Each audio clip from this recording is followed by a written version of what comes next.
Okay, so I'm still working on a Trane model number TUD080R9V3K4. So in this episode, I'm gonna show you how to check the pressure switch with the manometer and what kind of signal we get when we have a faulty pressure switch. Now remember, this is a dual pressure switch.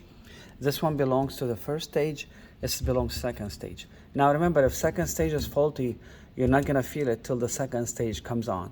So now I'm gonna turn on the system, and I would remove one of these wires to see what kind of flashing we got, the code. Now remember, if this is flashing slowly, constantly, it's usually neutral, no heat, no air conditioning. When it's flashing steady but faster, usually calling for heat, okay? And then I will show you in a minute. So as you see now, it's flashing slow, like a heartbeat, or every second, 1, 2, 3. That means it's a neutral, everything is fine, no heat, no air conditioning. I'm gonna jump R and W1, which is basically calling for heat. And as you see, it's gonna blink a little bit faster. So that means it's fine, everything's fine. The system is just telling you that we are calling for heat. It's heat mode. Now the igniter comes on. Now remember, I'm gonna purposely, let me see. I'm gonna purposely remove the wire of the first stage, which is now we are in first stage. Remember, first stage is always quieter. The burners are quiet, everything's quiet.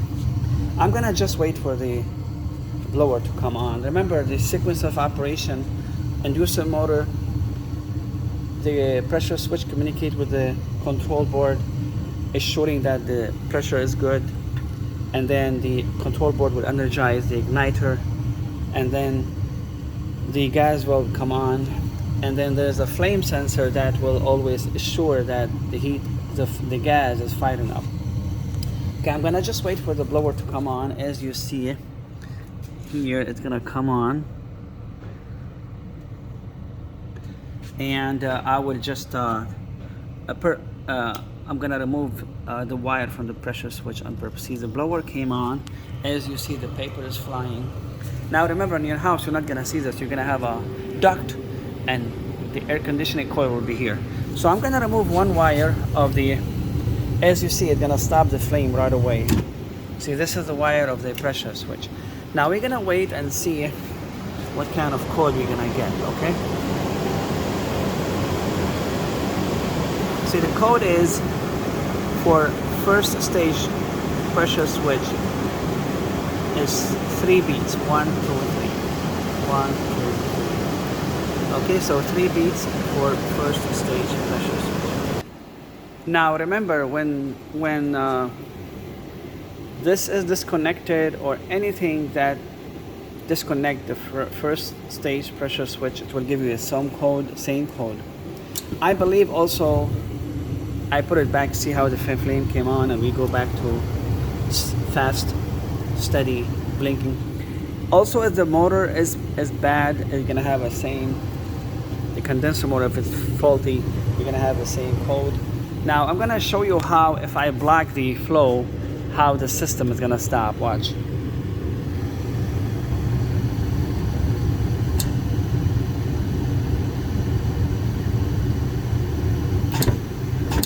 See, because I blocked it with my hand, and the pressure switch is saying to the system, hey, there's something restricting the flow, the flow pipe, okay? So now I'm gonna show you how to check this with the manometer. You see, the manometer is reading 68, 70, 71, 72, okay? Oh, sorry. 77, 71, 71. So that means this is the highest can go. Now if you watch, if I put my hand on the flow, see how the pressure goes down. You see that, the water column pressure? Then I move my hand, it goes back. So that represent a restriction in the flow pipe. Okay, so now I'm gonna show you the reading on the pressure switch itself. So removing the pressure switch shouldn't be too hard. It's very easy, 2 screws, and you can see it. I'm gonna remove it for you for 1 second to show you the reading on it. And usually, when the thermometer reads higher than the factory water column pressure, which is here, I will show you. So basically, this one is asking for 0.17, which is very low. And as you see, we were reaching 71, which is very high. So always the reading, the actual reading of the water column of the inducer motor should be always higher. See, as you see, I think that's the other one, sorry.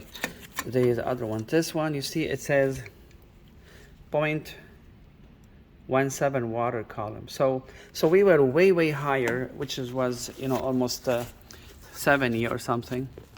So now I'm gonna put show you how to put the pressure switch back, which is easy. 2 screws, and you mount it.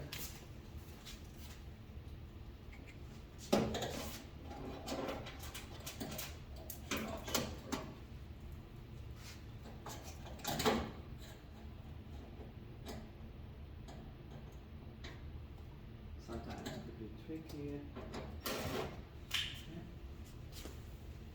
And that's how you mount it. Just don't forget to put the hose back. So remember, this is the first stage. Usually furnace always come first stage, and then it will go the second stage, depending on who's controlling the stage. It could be a control board, or the thermostat could be compatible with 2-stage furnace. Now again, it depends. You have to work on the setting. That's another thing we have to go for. Talk about it later. There are dip switches here. Let me show you the dip switches. Basically, they are very small switches. These switches will basically, you can determine if you want here it is. So if you want the 2-stage to come to a certain time, or if you have a thermostat that is equipped with a 2-stage capable for 2-stage, compatible with 2-stage furnace, okay? And the 2-stage, I will talk about later how they work.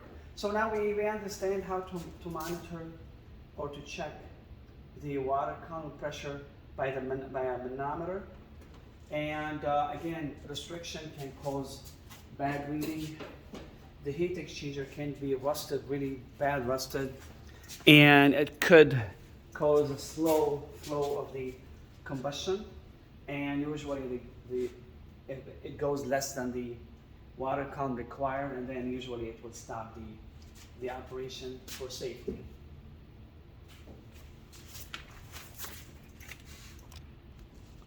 Now, if you see humming, like if you hear like, this is humming, of course you're gonna have the same code. The pressure switch will not allow the operation because it's not working. You're gonna see the same code, which is 3 flashing. And then at that time, I had another video how to remove this.